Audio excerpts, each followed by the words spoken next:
First Nations, Inuit, and Métis people. 500,000 children a year are helped here at CHEO, coming from across eastern and northern Ontario, western Quebec, and Nunavut. And children are the unsung heroes of this pandemic. Children have made enormous sacrifices for their well-being and for our collective well-being. And here at CHEO, we are paying close attention to the impact of the pandemic on kids in terms of learning loss, impact on development, and on physical and mental health. We are focused on these issues, on responding to the needs of kids, and on working as hard as we can to help our community move past the pandemic and turn the page on COVID. And that means we have worked very closely with Ottawa Public Health and community pediatricians, our Kids Come First Health Team partners, to vaccinate kids 12 to 17. And as we speak, we have groups working, doing detailed logistical planning to be ready to run clinics in schools, in the community, and across our region for 5 to 11-year-olds so that they can be afforded a measure of protection that a vaccine represents, and that we can increase our community immunity and the safety of schools and our whole city and region. So we're very excited to hear what the Prime Minister and the Deputy Prime Minister will be announcing today. And on that note, it is really my very great pleasure to welcome to CHEO for the first time, I think, the Deputy Prime Minister of Canada and the Minister of Finance, Chrystia Freeland. And for a return visit to CHEO, and this is not a disclosure of personal health information since he said it publicly himself, but the Prime Minister is in fact the first Prime Minister of Canada to have been a patient at CHEO, but he's been back many times since. So welcome back, Prime Minister Trudeau. We're delighted to have you here.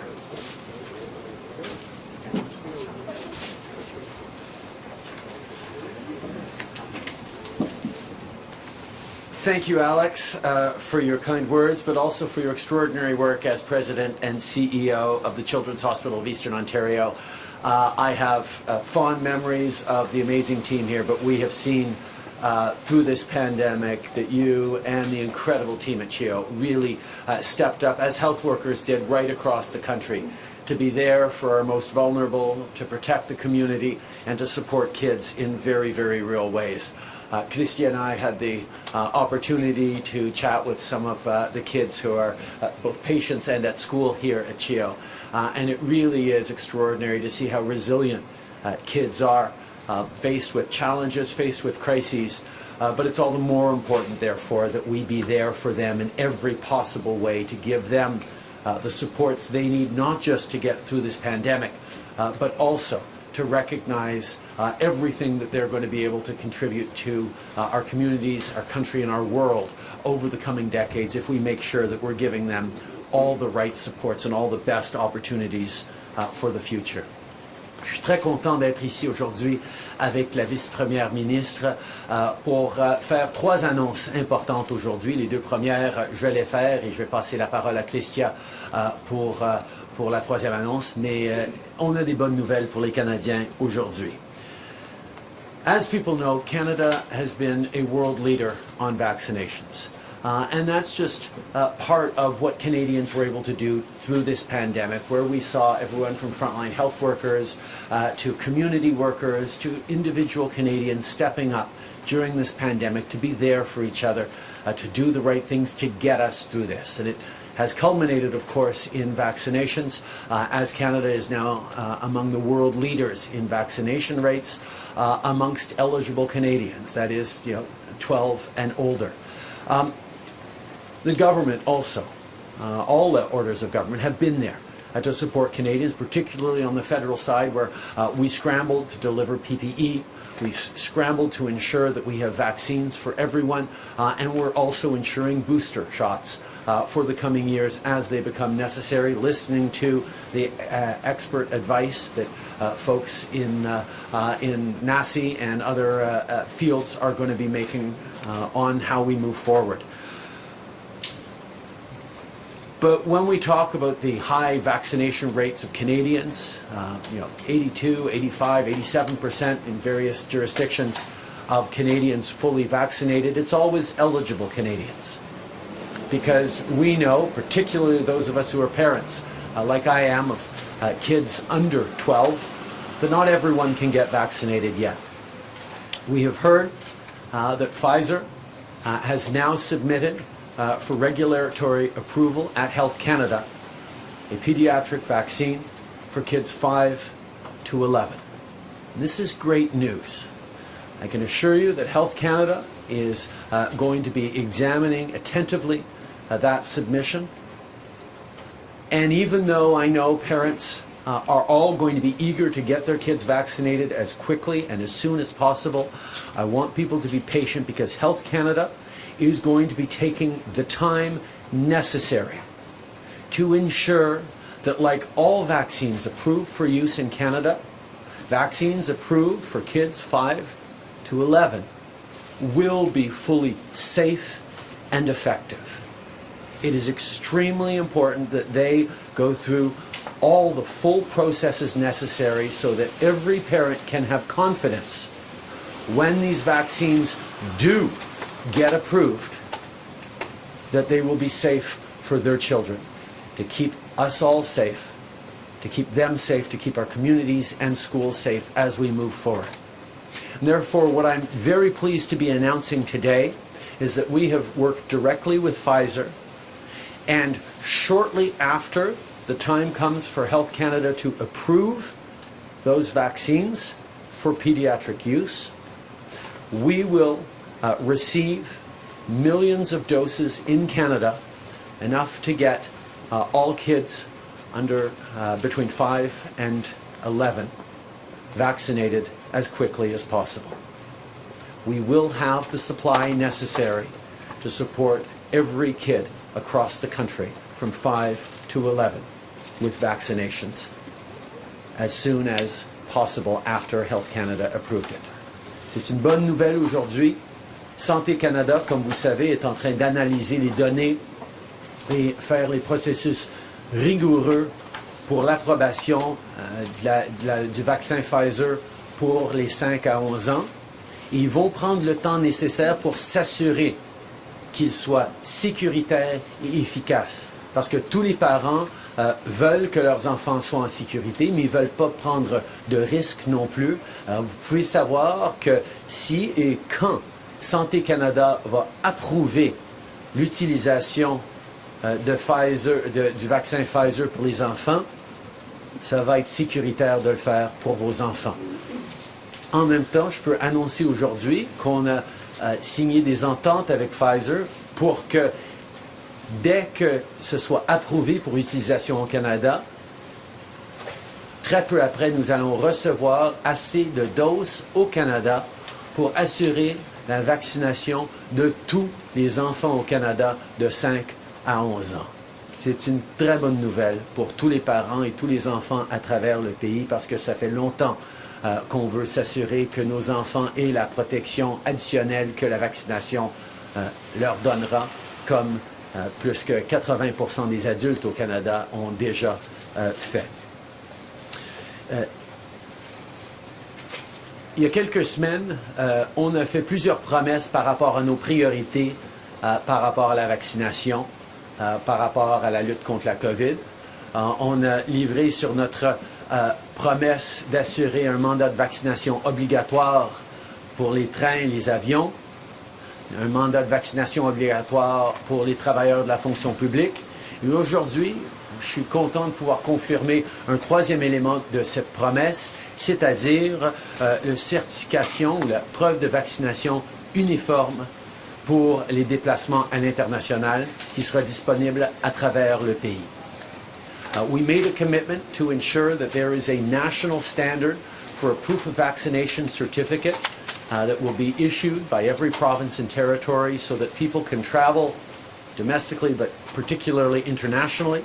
And today I'm happy to confirm that all provinces and territories have confirmed that they will be moving forward with a standardized national proof of vaccination.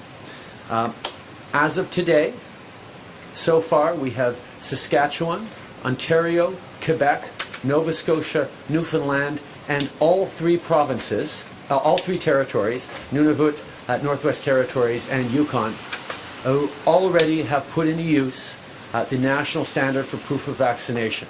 You can download it onto your phone, you can print it out, you can ask for a copy by mail if you don't have those capacities, but you are now able to show proofs of vaccination immediately in all those provinces, and all other provinces have agreed and are working hard to come online so that as Canadians look to start traveling again, there will be a standardized proof of vaccination certificate that, as we said, we will be picking up the tab for at the federal level to ensure that all provinces are able to do it. And we'll also move forward on our other commitments we made around vaccinations and safety and COVID, which is moving forward on legislation to keep healthcare workers safe from intimidation and being hassled. So we can end this pandemic and get back to the things we love. It's a reminder as well, as we move forward on all these measures, for folks who still haven't yet gotten their full vaccinations, please get yourself vaccinated. It's the way we can all get back to the things we love, avoid further lockdowns, and make sure that our economy comes roaring back and we're keeping our most vulnerable as protected as possible. Troisièmement, et je vais passer la parole d'ici très peu à Chrystia Freeland pour en parler plus longuement, mais par rapport à la relance et la reprise économique, on a vu des bonnes nouvelles. D'abord, le Canada a déjà repris 100% des emplois qu'on avait perdus depuis le début de la pandémie. On voit beaucoup d'entreprises, beaucoup de croissance reprendre à travers l'économie, mais on reconnaît qu'il y a encore des secteurs qui sont durement touchés. On voit par exemple l'industrie du tourisme, les restaurateurs, particulièrement dans les centres-villes, qui ont encore énormément de défis avec les implications de la COVID-19. Et on a fait une promesse très directe aux Canadiens qu'on allait être là pour les appuyer aussi longtemps que nécessaire, mais qu'on allait aussi être là pour assurer une relance économique forte et rapide. Et donc, je suis très, très content de pouvoir passer la parole maintenant à la ministre Freeland pour partager les éléments, les prochaines étapes de notre plan pour lutter contre la COVID-19 et appuyer les Canadiens tout en facilitant une reprise économique rapide et forte. Alors, je suis très content maintenant. I'm very happy now to pass the podium over to Chrystia Freeland. Chrystia.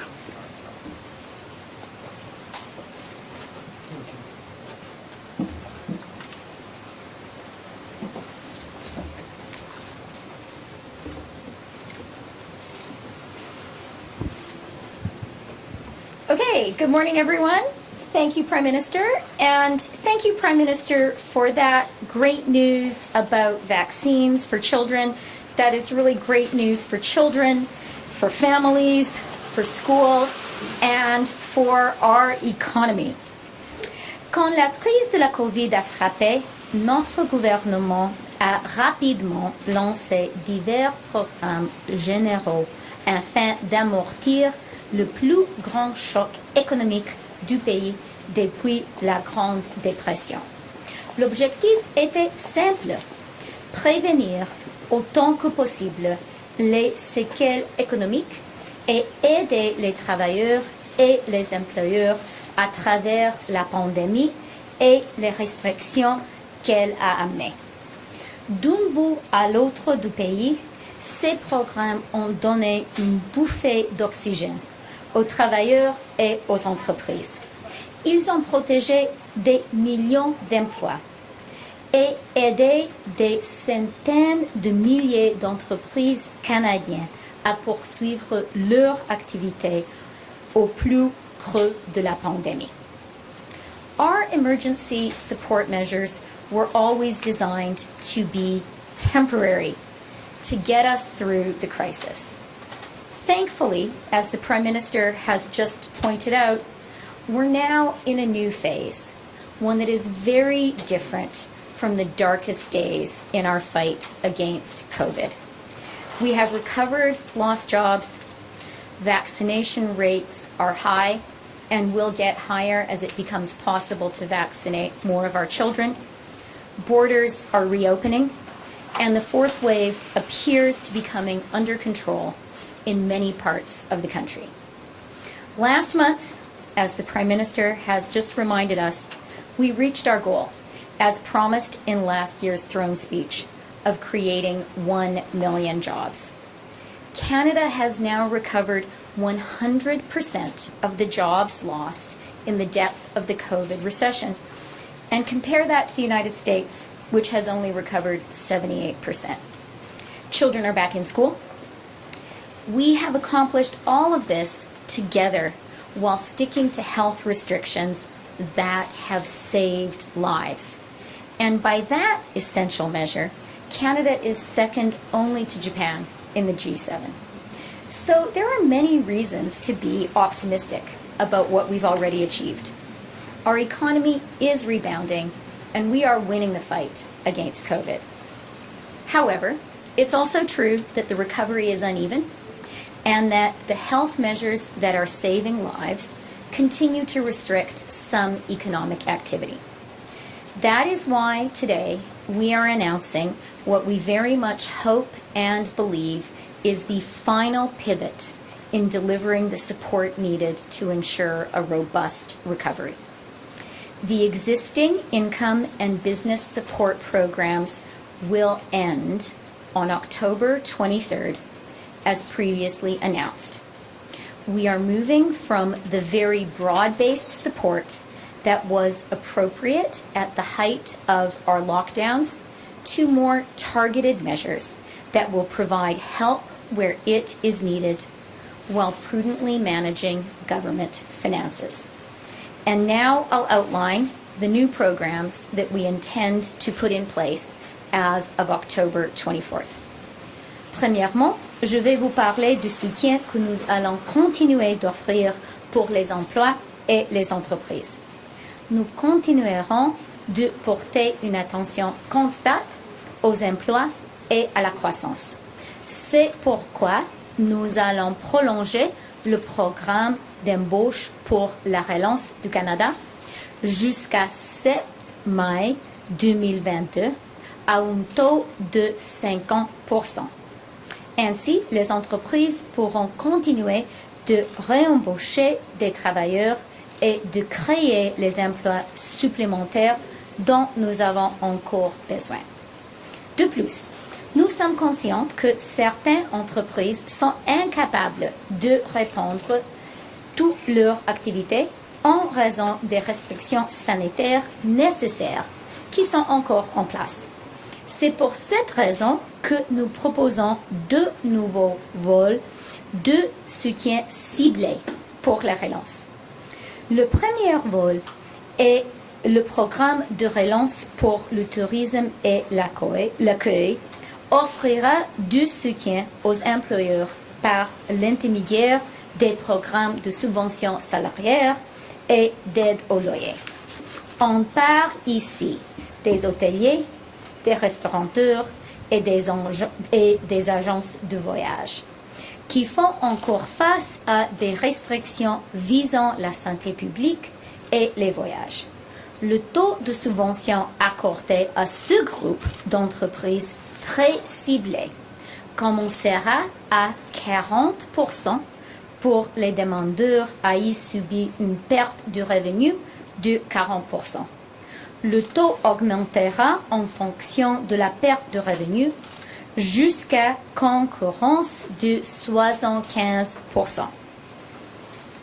The second stream, the hardest hit business recovery program, will be available to employers who can show they have faced deep and enduring losses and will provide support through the wage and rent subsidy programs. The subsidy rate for this group will start at 10% for applicants with a 50% revenue loss, increasing to a maximum 50% subsidy for those with a 75% revenue loss. Support through both of these new streams will be available from October 24th to May 7th of next year. From March 13th to May 7th, the support will decrease by half as we prepare for a full recovery and the end of these extraordinary pandemic-related benefits. The eligibility for these programs will be a two-key system. One key will consider whether the employer has faced a significant revenue loss over the course of 12 months of the pandemic. The second key is revenue loss in the current month.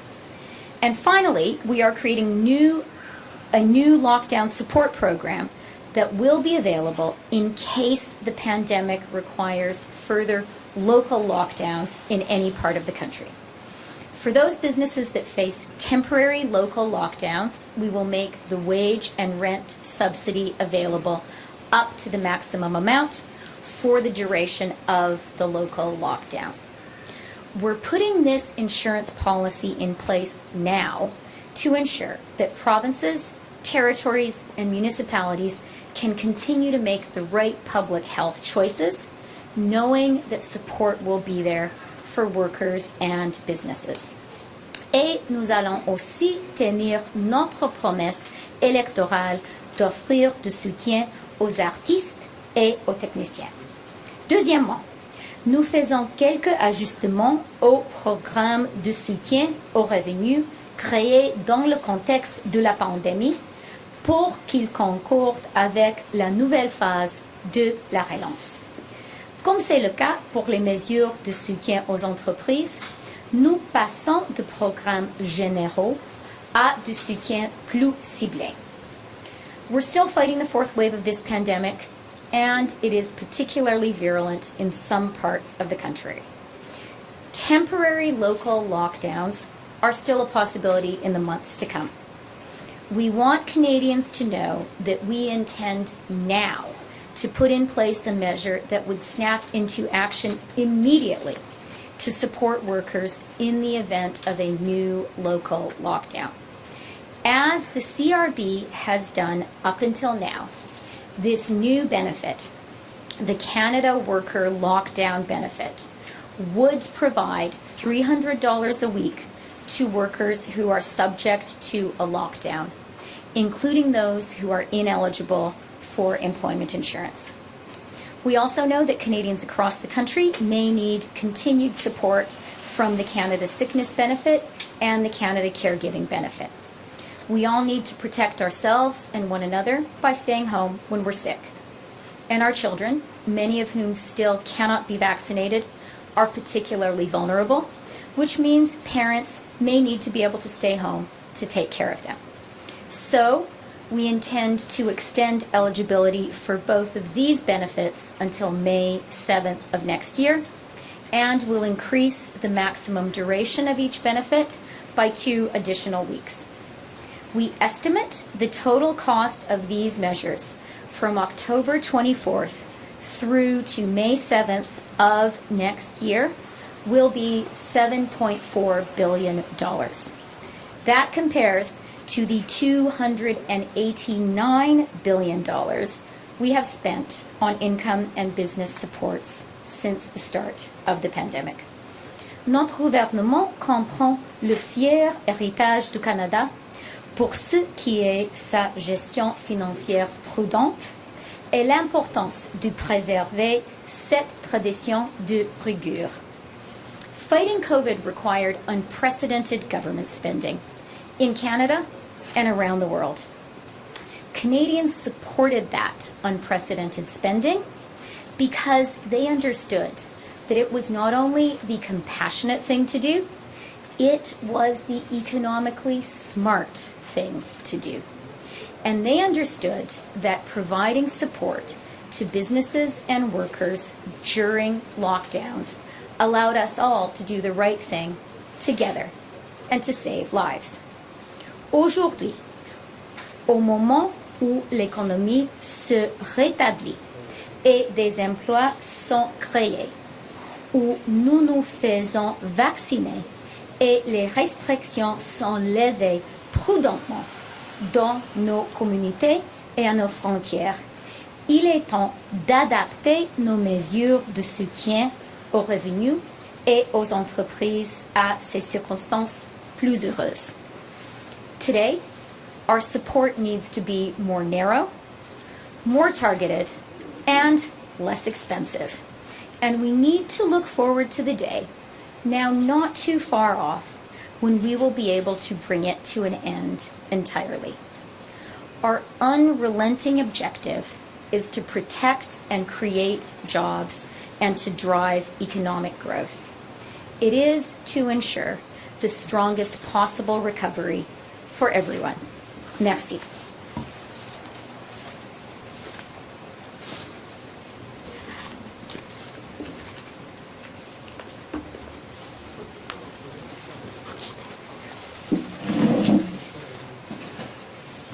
Merci. On va maintenant commencer la période de questions avec Chrystia de Radio-Canada. Bonjour, M. Trudeau. Vous dites qu'on change de phase. Il faut payer moins cher pour les programmes d'aide, il faut que les programmes d'aide soient plus ciblés. Est-ce que ça veut dire que vous avez subi peut-être des pressions, notamment au niveau de la PCRE, qui peut nuire à l'embauche, au problème de pénurie de main-d'œuvre, et que la relance économique qui est à venir était un peu sur des stéroïdes et que là, vous essayez de rétablir un niveau plus stable ou plus juste au niveau de l'économie?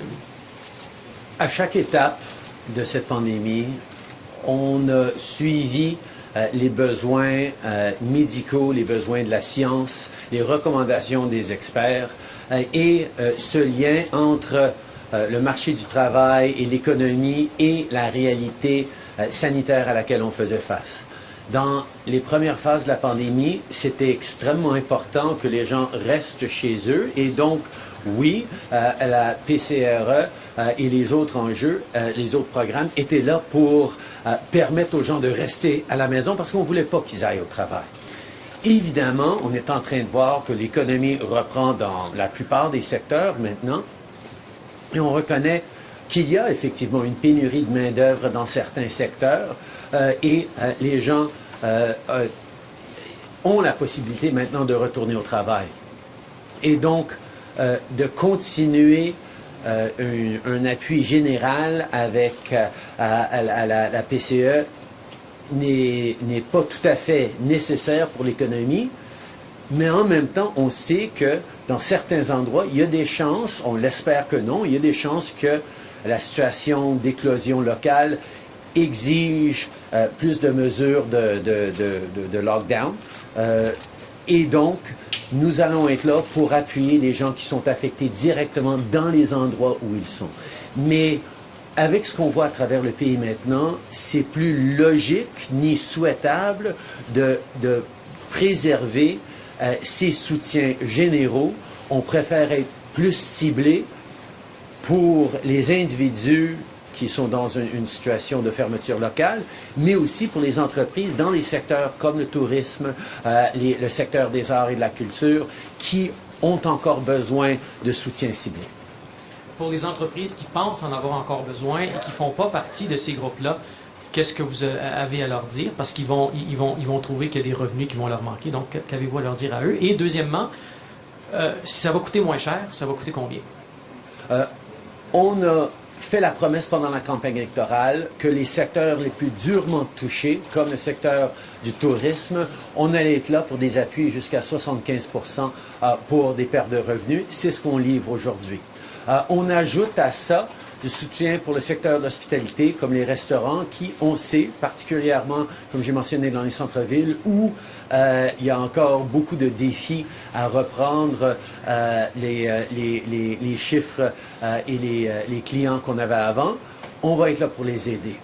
Pour les secteurs qui ne sont pas les plus durement touchés, comme les secteurs touristiques, nous allons quand même mettre de l'avant un programme pour aider ces entreprises qui ont subi des pertes de 50 à 75% de façon durable depuis un an, avec de l'aide qui va aller de 10% jusqu'à 50% de soutien. Donc, il y a encore des programmes pour ces entreprises qui sont durement touchées, mais il y en aura moins parce qu'on sait que l'économie commence à reprendre.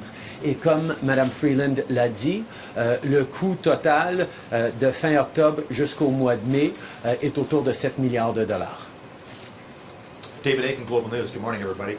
just a note, would have been helpful to have some background documents on a new $7 billion spending program. We don't have a piece of information, so I'm looking forward to getting that information, Minister Freeland, from your folks. Question about the... They are available. We will get them. We don't have them yet. We got lots of stuff on the vaccine passport. It was great to get a briefing and things like that. Just put that out there first. Listen, it's the first time we had a chance to ask you about Admiral MacDonald's letter to the generals, staff officers, flag officers. I wonder, first of all, what you make of that letter, and can you see any circumstances in which Admiral MacDonald will resume his duties as the Chief of Defence Staff? First of all, in response to Admiral MacDonald's letter, the Acting Chief of Defence Staff and the Minister of National Defence gave extremely direct responses to it, to which I have and had nothing to add. They very much speak for both the forces and the government in response to that. It is important that we take the right decisions in the right way to ensure that survivors and all who serve in the Canadian Armed Forces are at the centre of decisions taken. Certainly, the personal views expressed by Admiral MacDonald in that letter do not align with what the practice is or approach that we have of putting victims and survivors at the centre of everything we do, and it will be taken into account as we make a final determination on the permanent post of Chief of Defence Staff. You said before, we've asked about some of the issues with the military, that they don't get it, I think, was roughly some of the, they're not getting the problem here. And yet, your government is still allowing the military to try to solve the problem. And at what point do you say to Ms. Arbour, we need some interim measures, or take a more direct approach? I mean, even since MacDonald's letter, we've had a couple of instances of more generals who are now subject to investigation. So what's it going to take? We are absolutely taking this seriously, and with every new revelation that confirms that there is a deep cultural problem at Canada's military that isn't worthy of the extraordinary women and men who choose to serve. Even as we talk about these issues facing the military, we have Canadian Armed Forces members stepping up to help out in Alberta, in Saskatchewan, elsewhere across the country, and elsewhere around the world. We have an extraordinary military that continues to deliver for Canadians, and it is necessary that the processes, the resources, and the leadership of this military be worthy of the extraordinary women and men who choose to dedicate their lives to service and their families to service to this country. We have made significant steps. There is a lot more to do, and yes, indeed, that change is not happening as rapidly as we would all like to see, and that's why we're continuing to work with external experts and people within the highest ranks of the military to make sure that these changes are being made as quickly and as lastingly as possible. D'abord, le ministre de la Défense et le chef de l'état-major actuel ont répondu directement et fermement à la lettre de l'amiral. Et je n'ai rien à ajouter à leur réponse très très claire là-dessus, sauf que pour dire qu'évidemment, quand nous allons prendre des décisions sur le poste permanent du chef d'état-major, nous allons prendre en compte le besoin de mettre les survivants et les gens et leur vulnérabilité au centre du leadership et des processus des forces armées. Et certainement cette perspective apportée par l'amiral MacDonald dans sa lettre, on va en tenir compte quand nous allons prendre des décisions finales. Hello, Menaka Raymond-Wilms, Globe and Mail. Mr. Trudeau, for several years now, the number of sitting days in the House of Commons has been below average. So why are you continuing this trend by waiting until November 22nd to have MPs return to the House, especially since you say you want to get back to work? I think, first of all, Canadians recognize that we've had a pandemic for the past year and a half, and that has directly affected the amount of sitting days in the House. But despite that, particularly with a hybrid approach to Parliament, we've been able to get historic supports out to Canadians by working collaboratively with other parties in significant ways. This is my third federal election as leader, and they've all been in the fall. This is the longest we will have in terms of weeks of House sitting following an election. I look forward to working with other parties in the House on getting big things done for Canadians. As we've demonstrated, this government has gotten to work right away after the election to deliver on vaccine mandates, on supports, on many important things for Canadians, and we'll continue to do that. I will highlight, however, that it will be extremely important that everyone be vaccinated when the House returns. And from the announcement of the return of the House, if someone who didn't get vaccinated, has an MP who hasn't yet gotten vaccinated, chooses to get vaccinated with the first and then the wait and then the second dose, they should be able to return to the House in time for the return of the House on November 22nd, because it's important that we be keeping everyone safe on that. On a different note, Federal Ethics Commissioner Mario Dion said you are free to release all correspondence between your office and his office regarding your vacations, including your most recent trip to Tofino. So will you release all your correspondence with the Ethics Commissioner regarding your vacations? We have been open and transparent throughout the past 6 years on working with the Ethics Commissioner and disclosing what is necessary to disclose, and we will continue to be open and transparent with Canadians. Hi, Prime Minister. On the international vaccine passport issue announced today, you still don't have 100% of compliance domestically. So how confident are you that Europe, the United States, and other international countries will accept this as a valid proof of vaccination for international travel?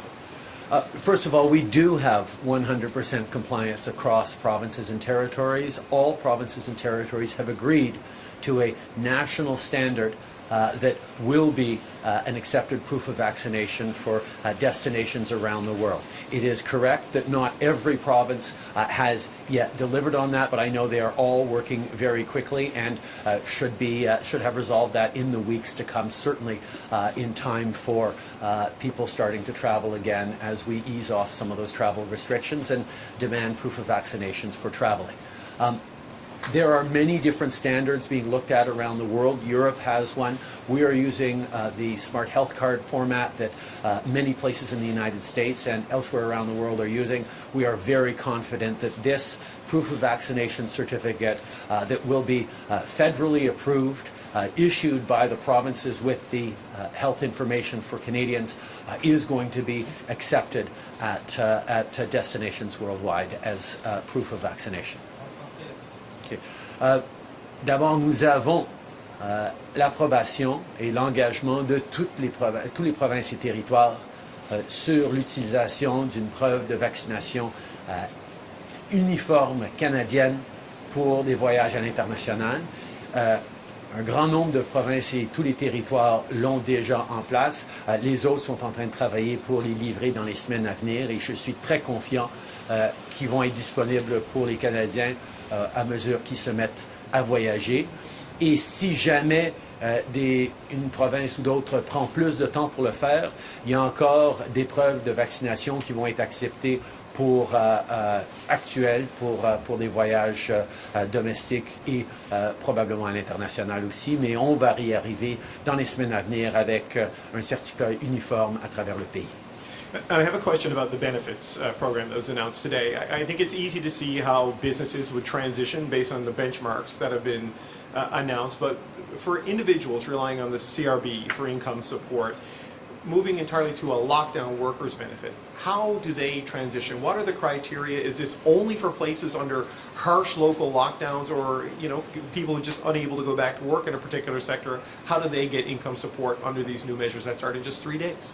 That's an excellent question, and it's something that the Minister and I have spoken about extensively over the past number of weeks, and I'll turn it over to her. But just to say that we are ensuring that we are both continuing to be there for Canadians, to have people's backs, as we've always said they would, while ensuring that the economy comes roaring back. And that's the principle that we're building on right now. And with that, I'll turn it over to Chrystia to speak to more details on this transition.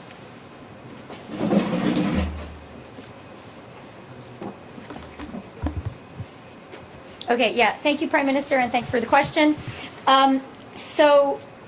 Let me just start by emphasizing that these programs were conceived from the outset, and I think clearly and broadly understood by Canadians as unprecedented emergency support measures that were there because we did an astonishing thing as a country. We decided to close down our economy to save lives. And I'm proud of what we did as a country, and broadly it has worked. And our support measures have worked too. Canada has had a very robust jobs recovery. We have hit the 1 million jobs target, which the Prime Minister laid out in the speech for the throne last year. We have now recovered 100% of the jobs lost in the pandemic. Now, there is still work to do to get to the employment and labor force participation levels that we want to achieve. But a lot has been done. And so when it comes to income support, the most important thing I'd like to emphasize for people, as the Prime Minister said in his opening remarks, is if the fourth wave or some unexpected additional wave were to hit us, we want public health authorities to know, and we want workers to know that that support will be there. It will be there, and we'll be able to snap back into place immediately for workers. That's the key element. Second really important element is a lot of people, and I heard this very often on the campaign trail from mothers, a lot of people have depended on the sickness benefit and the caregiver benefit during the pandemic. The need for that continues, and we are extending that benefit and adding 2 additional weeks. You will also recall our campaign promise to have 10 paid sick days. So that support is there too. And then the final thing I would point to as support for workers and jobs is our extension of the Canada Hiring Recovery Benefit.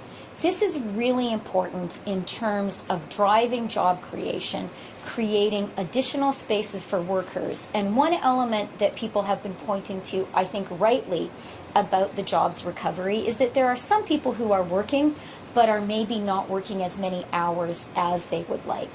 The recovery hiring benefit can be used by employers to give workers who are on the payroll now additional hours. So those are the support measures we have in place to help workers and to drive the best possible support for a Canadian is actually a job. And that's what these programs are designed to really promote.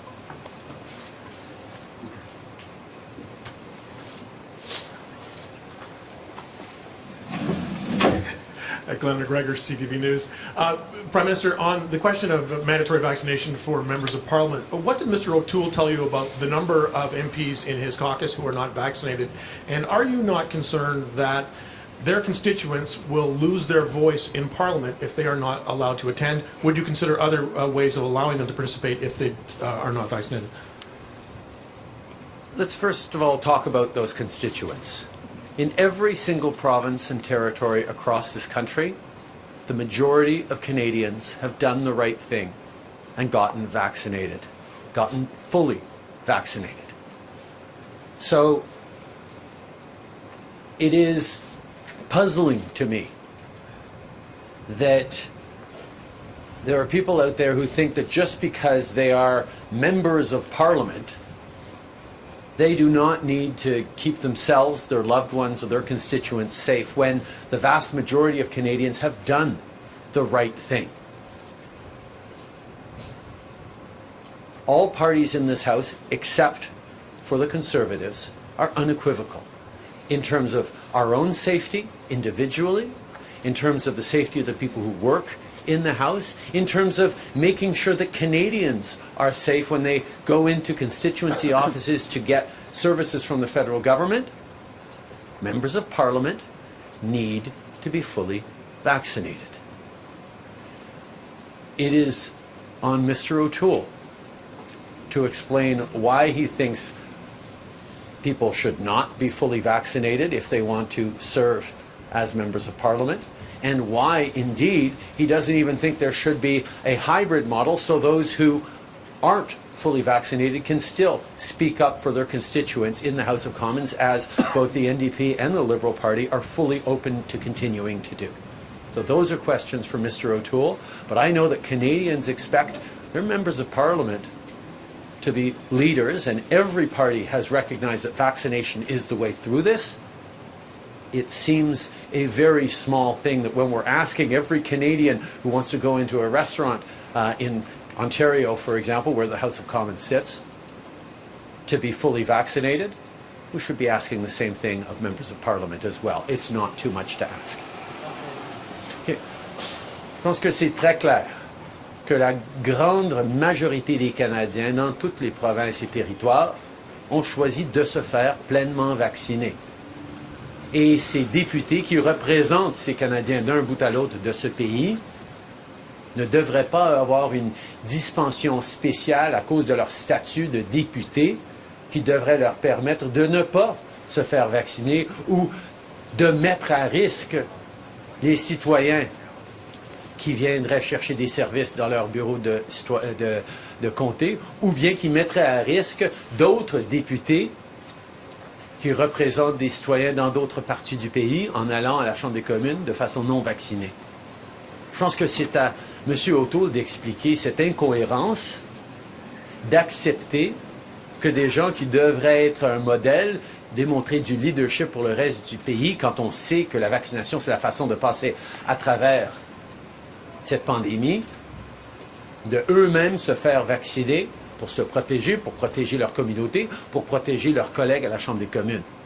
Et en plus, il y a une incohérence assez importante dans la position des conservateurs qui non seulement veulent que des députés non vaccinés soient permis de venir à Ottawa siéger à côté de députés qui soient vaccinés, mais ils veulent non plus qu'on ait un modèle hybride qui permettrait justement à ceux qui ne seraient pas vaccinés de quand même participer pour parler pour leurs commettants à la Chambre des communes par vidéo. Alors, je pense que M. O'Toole a beaucoup d'explications à donner. Throughout the pandemic, hospitals across the country have been trying to limit the number of visitors they have. And as you've noted in your remarks, children under the age of 12 are not vaccinated by definition. And yet here we are at a facility that treats many children with autoimmune issues, many children staying in Roger Nielsen House who are undergoing cancer treatment. Why did you, and I understand you probably adhere to all the measures that were required of you, but why did you think bringing us here to a children's hospital during a pandemic was a good idea for a photo op? I think, first of all, this is an important opportunity, as always, to thank our frontline healthcare workers, to recognize the extraordinary work they've done, and to reassure Canadians and parents that we are there working with and listening to the top experts across the country when it comes to their kids' safety. I know that parents are eager to see the vaccines available for 5 to 11-year-olds, but I also know that parents want to know that those vaccines will be safe, which is why Health Canada will be taking the necessary time and rigorous processes to ensure that that is safe before approving it, so that when it is approved, and we have those vaccines in Canada ready to go for Canadians, as we will rapidly after approval, parents can get those vaccines done. In regards to public health and safety, I can assure you that we work closely with Alex and his staff to make sure that no one is at risk as we move forward in various events like this one. Bonjour, Olivier Ferrand-Boissé de TVA. Monsieur le Premier ministre, je veux revenir sur le retour du Parlement le 22 novembre. Avant les élections, bon, on sentait de faire une urgence justement d'aller en élection. Et puis là, ben, c'est 63 jours après le 20 septembre où on va retourner au travail. Certains diront qu'ils auraient préféré pouvoir avoir du temps pour justement peut-être discuter, avoir des débats sur les programmes dont vous venez d'annoncer la prolongation et les modifications aujourd'hui. N'y voyez-vous pas un contraste? Au contraire, depuis la fin des élections, nous avons agi immédiatement sur un mandat de vaccination pour les trains, pour les avions, pour la fonction publique fédérale. Nous sommes en train de s'assurer que les parlementaires conservateurs qui ne se sont pas fait vacciner encore ont le temps de se faire pleinement vacciner avant que la Chambre revienne. Et nous sommes en train de travailler pas seulement avec les autres partis, mais aussi avec des organismes, des chambres de commerce, des syndicats à travers le pays pour s'assurer que les appuis pour la relance économique et pour les Canadiens, étant donné que cette crise de COVID continue de différentes façons, soient là. Nous sommes au travail, nous allons continuer de l'être et j'ai bien hâte de pouvoir reprendre les travaux parlementaires avec les autres pour 4 semaines de travail quand on revient en fin novembre. Élections Canada propose une redistribution des sièges dans laquelle on ajouterait 4 sièges au Canada, mais le Québec en perdrait un. Et la chef de l'opposition à Québec qui vous a envoyé une lettre, je ne sais pas si vous l'avez lue, mais qui vous appelle à défendre donc le maintien de ce poids du Québec aux communes. Est-ce que vous vous engagez justement à ce que le Québec maintienne ses 78 sièges au Parlement? Nous sommes en train de regarder cette proposition émise par Élections Canada. Je souligne que c'est une proposition indépendante d'Élections Canada et ce n'est pas une proposition du gouvernement. Nous allons donc étudier, nous allons avoir beaucoup de temps pour en discuter entre parlementaires et entre Canadiens pour les moments à venir, parce que c'est quelque chose de très sérieux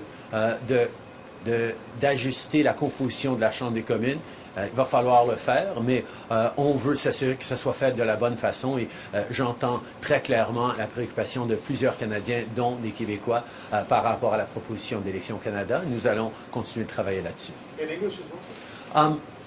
We are looking very carefully at the proposal by Elections Canada on redistribution of the electoral map. It is a proposal by Elections Canada and not a government proposal. We are looking carefully at it. Redistribution matters for fairness in our democracy. I have clearly heard concerns from a number of people, including Quebecers, about what Elections Canada has proposed, and I can assure everyone there will be lots of time to analyze, to debate, to calculate, to look at what the right path forward is to continue to have a strong, robust democracy that makes sure that everyone gets properly heard. Chris Reynolds, Canadian Press. Albertans are apparently voting in pretty strong numbers in the provinces that is voting yes in the province's referendum on the elimination of Canada's equalization program. With that seeming popular mandate, advocates are now calling on the federal government to sit down with Alberta and discuss the prospect of reforming equalization. Will you consider discussing with Alberta adjustments to that scheme? First of all, to eliminate equalization, which is what's proposed in Jason Kenney's referendum, is something that cannot be done by the federal government. It needs to be done by the federal government working with 7 provinces or territories representing over 50% of the Canadian population. So this is something that Mr. Kenney should have known going into it, but it is something that we're clear to say.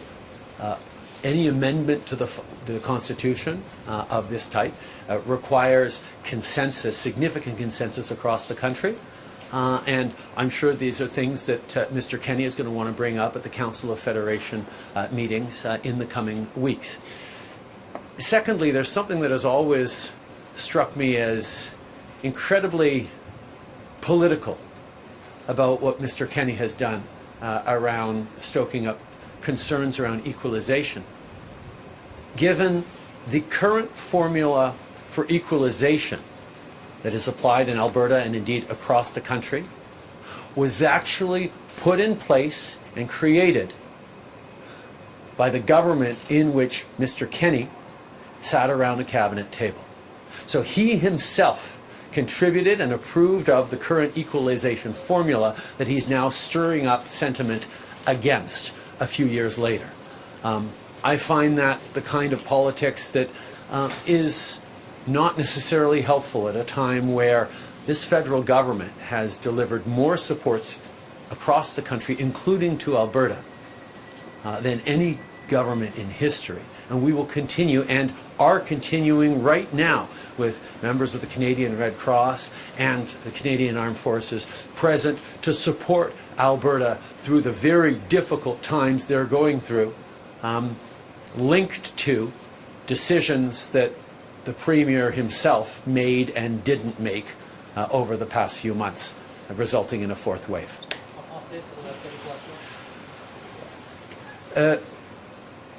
D'abord, pour faire tout changement à notre système de péréquation, ça exige pas seulement une décision par un gouvernement fédéral ou une province, mais un changement à la Constitution impliquant 7 provinces et territoires représentant plus que 50% de la population du Canada. Alors, je recommande à M. Kenney de souligner ses préoccupations avec la péréquation, avec ses collègues autour de la table du Conseil de la Fédération pour pouvoir avancer ses arguments là-dessus. Mais je sais que les premiers ministres d'autres provinces vont avoir la même question que moi, c'est-à-dire que puisque c'est M. Kenney lui-même qui faisait partie du Conseil des ministres qui a négocié la formule actuelle de péréquation, en quoi il est en désaccord avec les décisions qu'il a prises il y a une dizaine d'années sur la péréquation. Back to the question of proof of vaccination. Airlines have expressed a lot of resistance to the idea that they might be responsible for enforcing or for checking these proof of vaccinations at the thousands of check-in counters and boarding gates that exist at airports across the country. So to confirm, is it federal security authorities who will be responsible for confirming one's vaccination at airports, or is it airlines? We have worked very closely with airline operators to ensure that it is as seamless and easy a process as possible. And the fact that the proof of vaccination certificate that will be pan-Canadian includes a QR code means that it will be a step for the vast majority of people at the virtual check-in, where they simply have to scan their QR code and they will get a boarding pass that is clearly marked upon it, vaccination approved. So there is no actual slowdown. It's a single extra step on check-in in a digital way, but it will not be overly onerous for anyone in the process that while they check the name and the gate number on the boarding pass, will also see a green check mark or whatever it is that ensures that they know that the vaccination requirements have been met. Thank you. This is what I'm today's press conference. Merci beaucoup tout le monde. Bonne journée.